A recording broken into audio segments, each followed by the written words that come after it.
Hello, sports fan. This is Steven here with Sports Choice Plus. I'm bringing you a very special breakdown. I normally don't do these videos, but this one really intrigued me and got me.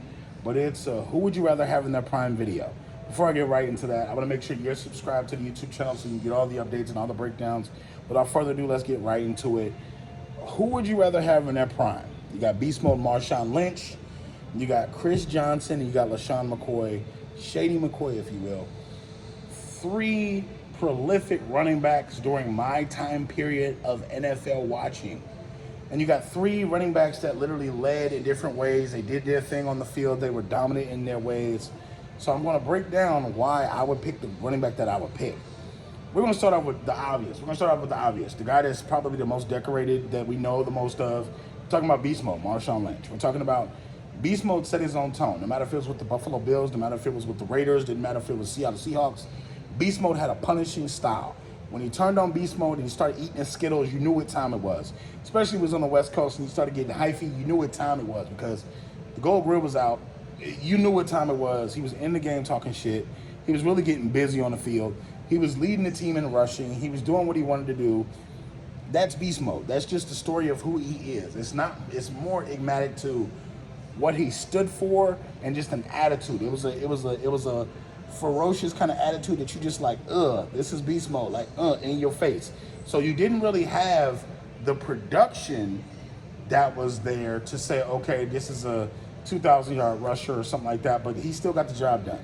He still was a formidable running back that if you needed 3 yards, he can get it. You needed a first down, he can get it. You needed a locker room leader, he can get it. That was Beast Mode. Number two, Chris Johnson. This was one of the most fastest kids I've ever seen coming out of college. You look at what he was able to do with Tennessee in the short time he was there. The guy was a gazelle with jets. I'm talking about gas, pure premium gas. When he got the ball, if you didn't have him tackled, wrapped up, he was going to hit his head on the goalpost. It's a number of times where you see Chris Johnson get hit, and he takes the hit, bounces off, and then boop, he's going down another hole.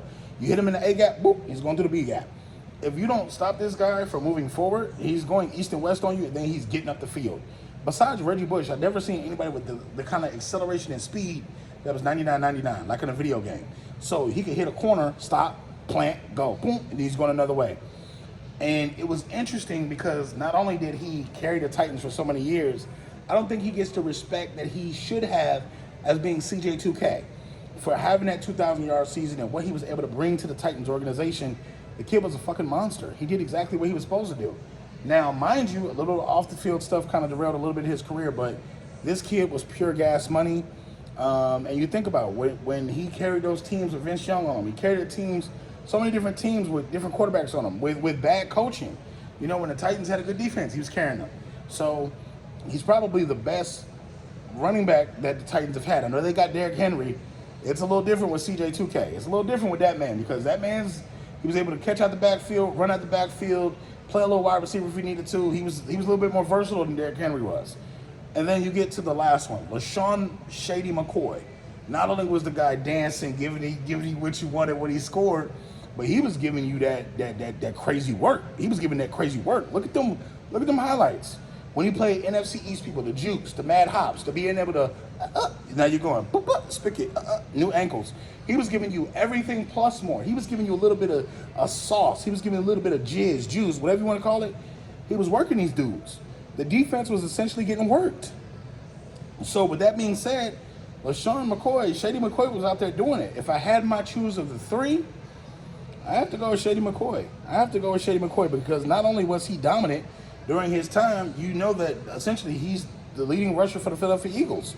Look at the competition he had during that time frame. Look at the competition that CJ2K had, and look at Marshawn Lynch when he was in the league. I would have to go with Shady McCoy. I could be wrong, but let me know what you think in the comment section. Let me know what you think. Do you think LeSean McCoy? Do you think Marshawn Lynch? Do you think Chris Johnson? Do you think they benefited from having certain quarterbacks? Like, what do you feel like was the prime them? Like, what made them that more special? Who would you want during their prime years? I'm talking about their best of their youth. Leave your comments in the comment section below. Definitely check out Sports Choice Plus on the YouTube platform.